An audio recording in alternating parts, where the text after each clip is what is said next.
Welcome dito sa ating Banat Boy Show. Nagla-live ako sa channel syempre ng kapatid nating si Nyolo, sa Random News at saka kay Nyolo Channel. And of course, I'm with Ma'am TPL3 and Ma'am Admin Rich. And syempre yours truly, Banat Boy, together with Nyolo. Ayan, ano sabi? Yung mga hospital that claim may mga PhilHealth accommodations sila. Tapos this PBBM time discovered as anomalies.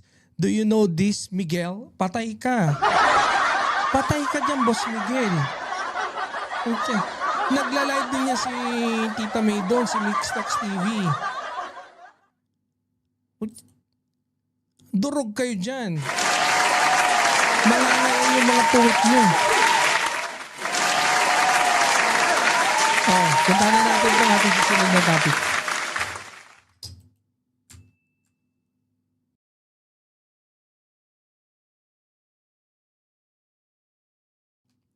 Ito sabi ni Harry Roque tas basahin natin yung sagot ni Tol Tapuan. Sabi kasi ni Harry Roque, 18 trillion pesos na ang utang. Tao ang nagbabayad pero mga politiko nakikinabang. Ano ba itong kalbaryong ito? God damn it, are you talking about the administration of Digong? Boss, ang mukha ni Digong, nalaglagan ng durian kaya butas-butas, sabi ni Boss Virginia, ni Ma'am Virginia. Totoo ba, Ma'am Virginia? Durian yung nakalaglag? Totoo, kala ko nalaglagan ng bareta.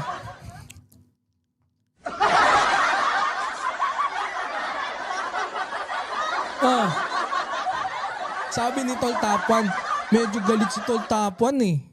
No, medyo naasar si Tol Tapuan dito. Sabi ni Tol Tapuan, hoy, puganting nakakatawa ka talaga. Hoy, puganting Roque, sabi. Noong 2016, nasa 5.9 trillion ang utang ng bansa. Pagdating ng 2022, naging 12.7. Halos dumoble habang bahagi ka ng gobyerno. Patay ka. Kasama ka sa sinisisi ni Tol Tapuan, Harry Roque.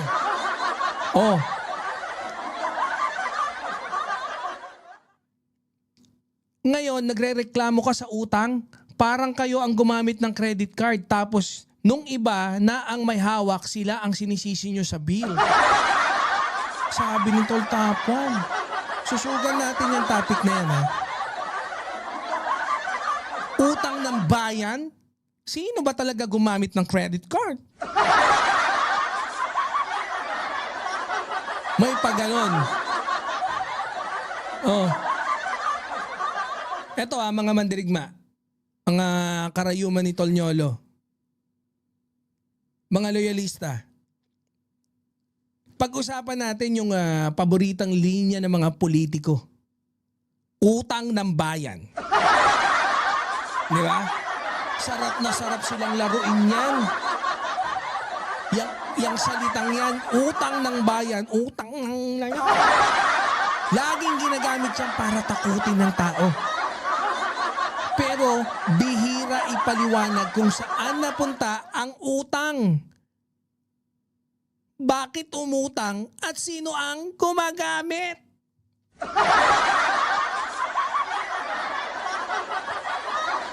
At dito pumapasok yung sagutan ni Harry Roque at ni Tol Tapuan tungkol sa utang ng bansa.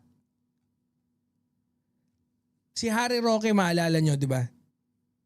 Si Harry Roque, bakla to. Hindi! Spokesperson. Di ba? Na fugitive. Dahil sa kasong human trafficking, hindi niya... Anyways, nag-file siya ng petition, inano ng Korte Suprema. Si Tol Tapuan, dating pulis, matikas, kaibigan natin.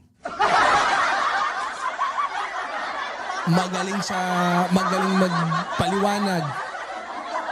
Kaya nabuhisit si Tol Tapuan kung ano-anong kabalbalan. Tapos, itong mga bobong DDS na utak lugat, DDS Utak Luga. Sarap na sarap sa putahing hinahain ni Harry Roque. Putahing fake news ng ina nyo.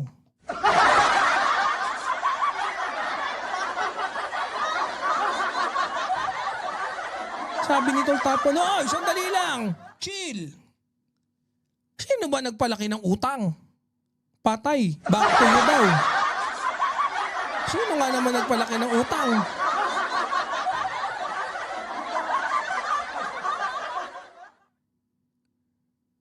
Di maliquidate yung 2 billion. Naku po. Sabi ni Tita Mendoza.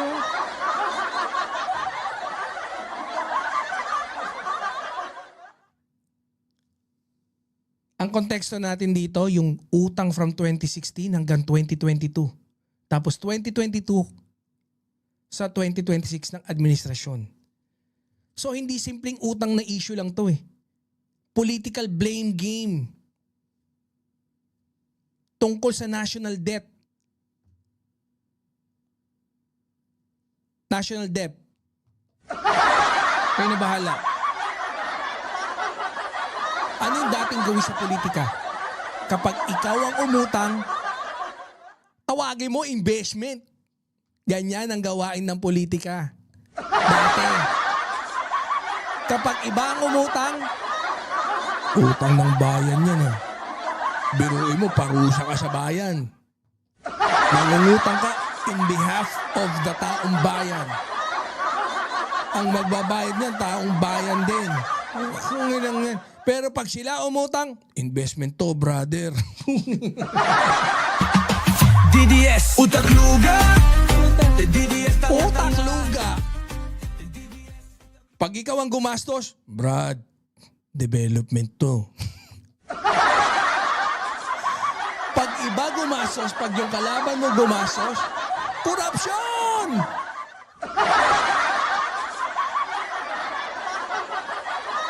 Ganyan yung mga bakla. Si Roque lang pala, si Roque. Classic political narrative. Di ba, Tita May? Oh. Data ng utang. Para at least medyo mas maliwanag ah. Ito yung actual trend ng utang ng Pilipinas. Approximate figure na lang tayo. 2016, nasa 5.9 trillion. Hindi ko na ilalalim. 2022, naging 12.7 trillion. Habang dumoble sa loob lang ng 6 na taon. Ngayon, nasa around 15 to 16 trillion range. Ngayong 2026. Ano yung mga ano niyan?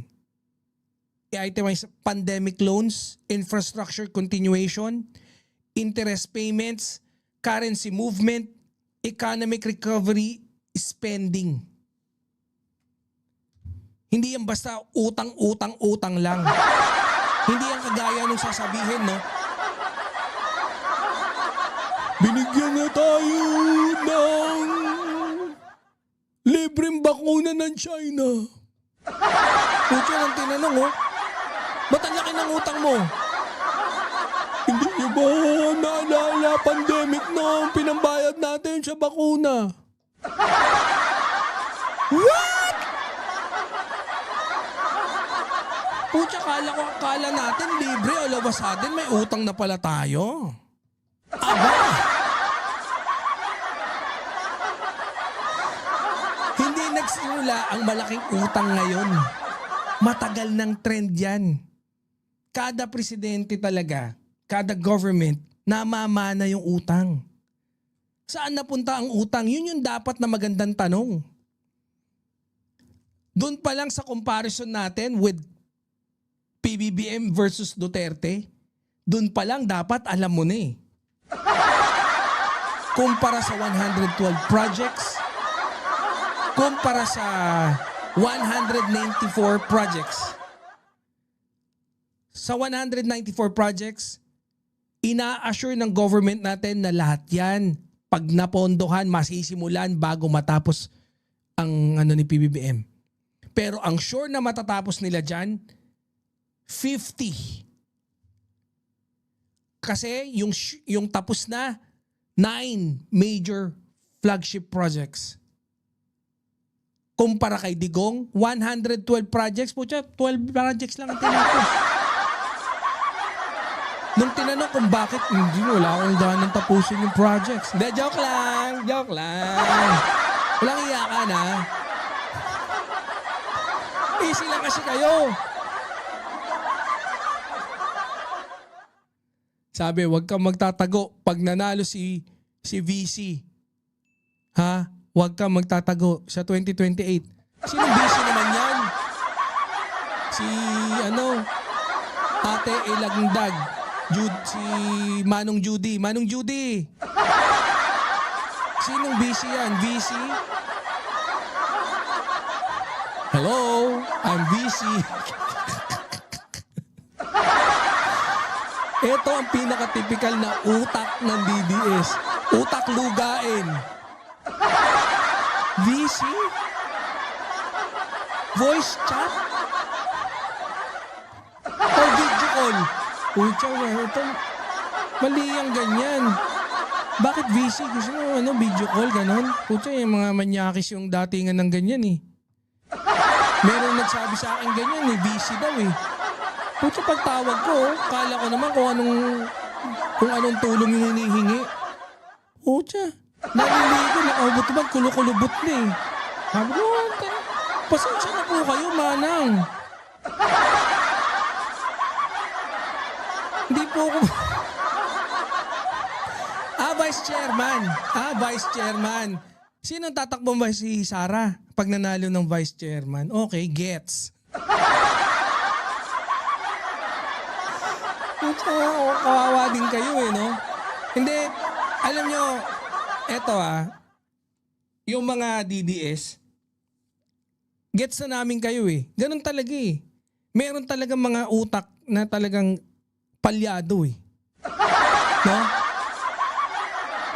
Ito yung mga klase ng ng DDS Yung mga DDS na iba, utak palyado. Tapos yung ibang mga DDS naman, parang naglilibang sila ng sarili sa pamamagitan ng pagsisinungaling.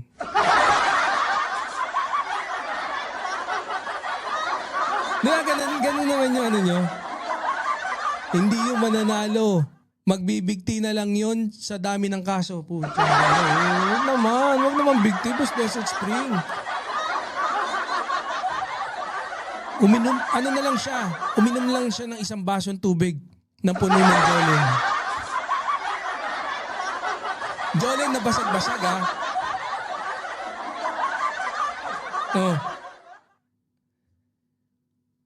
Saan napunta yung utang? Yan yung mas importanteng tanong. Hindi magkano ang utang. Ang tanong dapat, saan napunta yung utang? Utang ng ina mo ka. Yung utang ginagamit saan? Sa infrastructure, road, bridges, airports.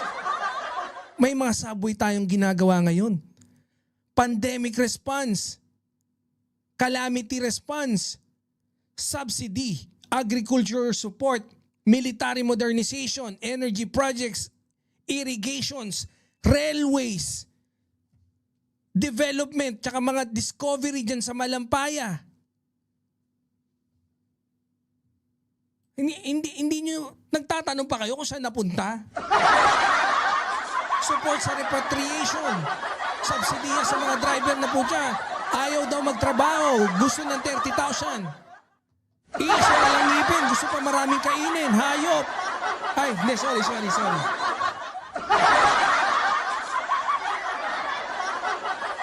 Ito, guys hindi ko alam ba't ang utang, hindi yan automatic masama. Masama lang ang utang kung yung inutang ninakaw. Kunyari, 51 billion. Yan yung nakalaan sa distrito mo. Putya, hindi mo may paliwanag. Ninakaw.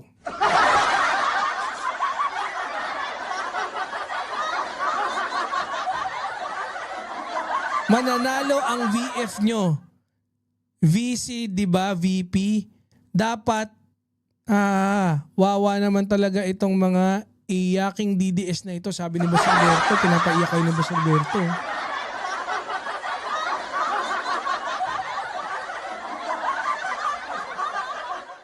Parang may alarm.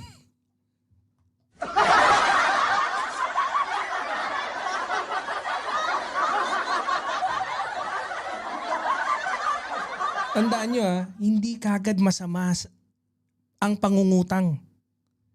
Masama kung yung inutang ginamit sa mali tapos ninenok pa.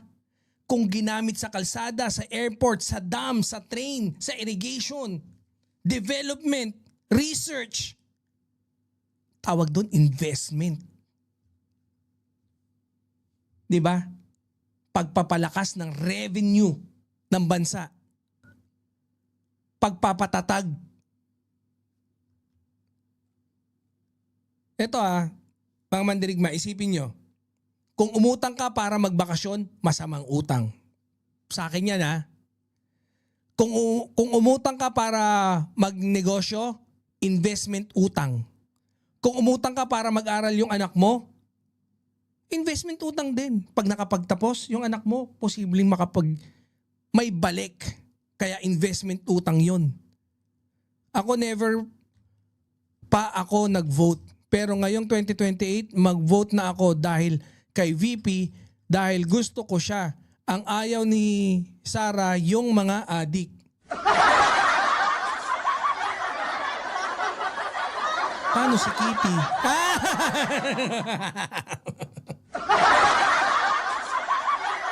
Paano si Pentaboy? Paano yung isang mayor na nakatikim na ng iba't ibang droga? Paano yung isa na, ewan natin kung baka nakadroga yan o baka lasing lang, nananaksak ng pabaliktad na kutsilyo, paano yun?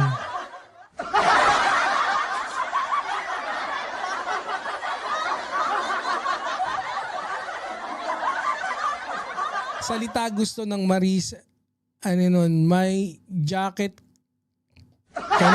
Bigyan jacket yan.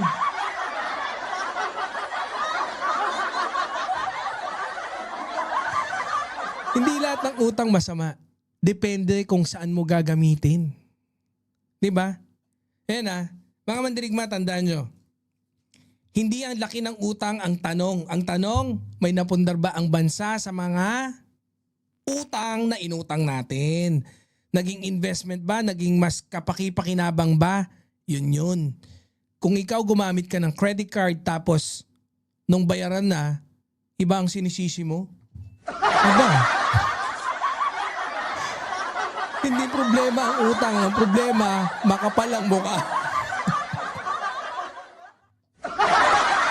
I think pwede na tayo dyan, no? Let's end it with that. Sa tingin ko, okay na tayo dyan. Kasi mag-iiyakan lang yung mga DDS niyan Handa pa ba kayo umiyak? Boss, bigyan mo nga ako ng 5 magagandang nagawa ni PBBM ramdam. Ramdam ng mga tao.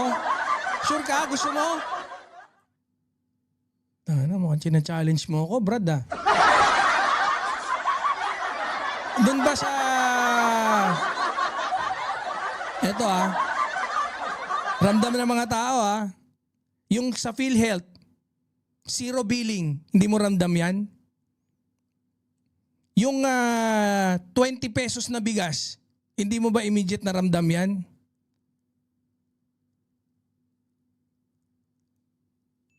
Yun, ramdam na kagad yun, di ba? Yung toll gate, pag dyan dumaan ka, yung 1 oras na biyahe mo, mga current projects pa to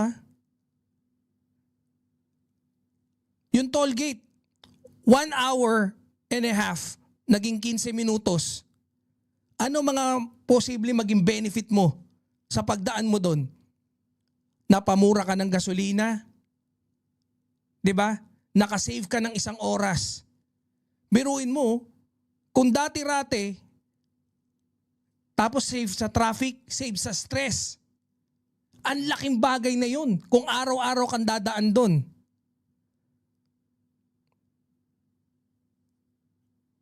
Biruin mo, Kunyari pag isang oras yung biyahe, 1.5 hour, 15 minutes na lang. Tsaka pag uwi mo, puta may isang oras ka pang extra, bembangin mo ng bembangin yung asawa mo. Di ba?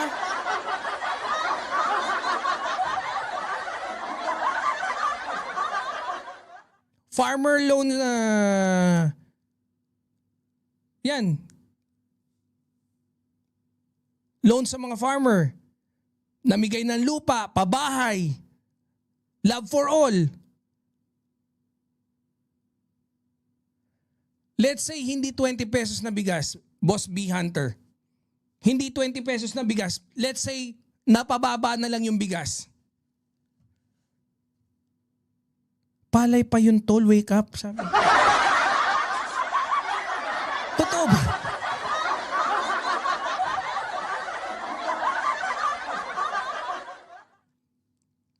Pucha.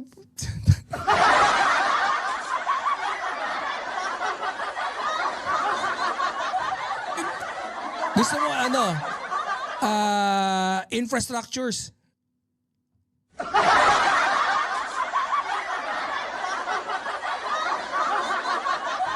Pucha, yung malampaya na lang eh. Yung malampaya, yung kasi nakakakuha na tayo ng langis doon. Yun pa lang, ramdam mo na dapat yun eh. Hindi man nun napapataas yung napapababa yung hindi man yun napapababa yung presyo ng kuryente, pero dahil meron tayong sariling resource ng hindi na napipigilan niya yung lalong pagtaas ng kuryente.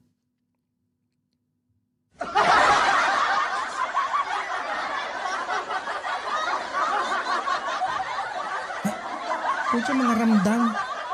Marami din kasi mga projects na hindi mo immediate na maramdaman. Ang problema, pag sinabi ko naman kagaya ng rehabilitation ng airports, pucha, baka sabihin mo naman, hindi naman ako umalis ng bansa. Pag sinabi namin na meron na kayong mga ambulansya, pucha, hindi naman ako nagkakasakit. Pag sinabi ko murang bigas, hindi ako bumibili ng murang bigas. Pag sinabi kong, yung mga lupa ng mga magsasaka, pinamigay na, hindi naman ako magsasaka.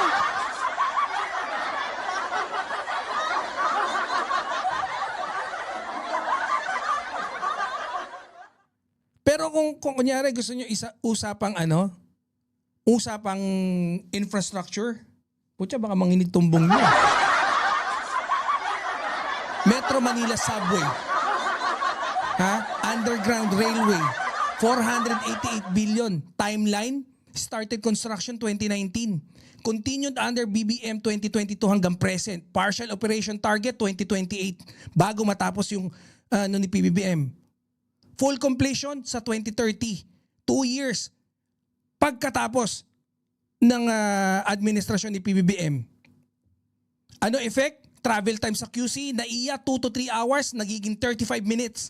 Reduced traffic congestion, increased property and business development, thousands of job created. 3,700 passengers per day ang gagamit nito, millions in direct business. Putya nga, no? North-South Commuter Railway or NSCR. 873 billion. Timeline, started Duterte administration. Pero partial operation sa 2026, 2027, matatapos sa 2029. Tinutuloy ni PBBM. Ano effect? Manila travel from 4 hours to 5 hours magiging 1.5 hours to 2 hours na lang. Kalahati, mahigit kalahati yung ibababa. Helps worker from Bulacan, Pampanga, Laguna, decongested Metro Manila, Bus Regional Development, beneficiary 800,000 passengers per day. Puking ina nga. New Manila International Airport, 735 billion. Kailan na-approve? Construction nito, ongoing hanggang ngayong present. Target completion, 2027 hanggang 2028 next year. Magagamit nyo na. marireduce yung NAIA congestion. Mas magiging ginhawa sila. Increase tourism, improve cargo and logistic, create jobs, increase investments, 30 to 40 million passengers per year. Millions of workers and businesses. Pangil Bay Bridge, 8 billion. Nakumpleto noong 2023. Travel time 2 to 3 hours, 7 minutes. Faster transports of goods, increased tourism and local businesses, increased land values. 2 million people in Northern Mindanao. Cebu Bus Rapid Transit, 23 billion. Oh, matatapos sa 2026. Partial operation niya sa 2026. Faster commuting in Cebu, lower transport costs, less traffic, better public transport system, 1,600 passenger per day. Nga pa rin?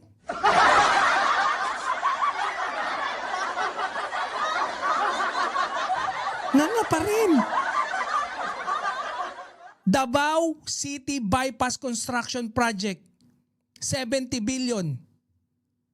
Oh, continued by PBBM administration. Target completion sa 2027 next year. Reduce Davao traffic. Ayan na, sinulusyonan na. Sinulusyonan na yung problema sa Davao traffic. Faster delivery of goods, lower logistic costs, help agriculture and business transport 1.5 million people in Davao region. Kung saan nananahan ang mga DDS na kupal.